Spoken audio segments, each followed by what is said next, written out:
La Facultat de Geografia i Història de la Universitat de València ha acollit una reunió conjunta de la xarxa internacional de sòls afectats per salts i l'acció COST.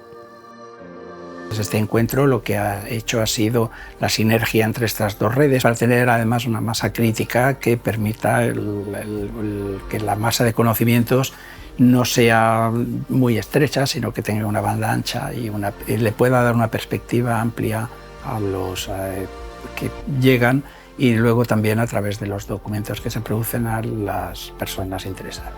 En la seva tercera edició, aquesta reunió internacional pretén tractar les amenaces globals de la salinitat dels sòls i impulsar connexions més sòlides entre la ciència i el sector agrari.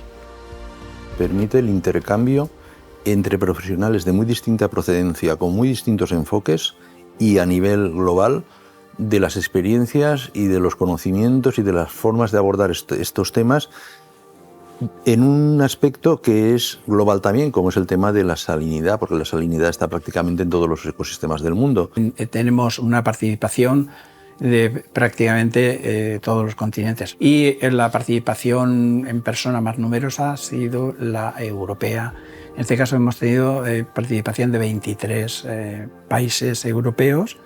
A més, els sòls afectats per la salinitat milloren la biodiversitat global i el seu estudi ajuda a mantenir els cultius en condicions òptimes per a garantir la seguretat alimentària.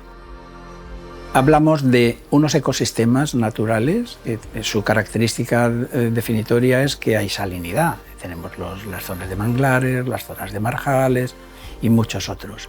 Y esto se da en todas las latitudes.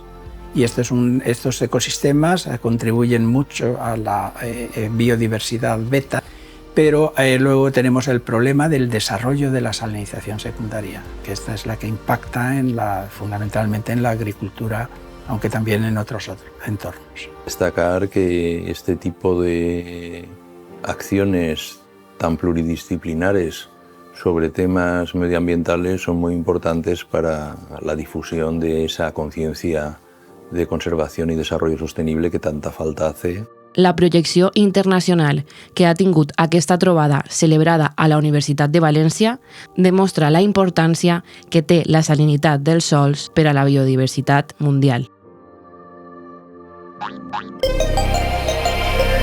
Universitat de València.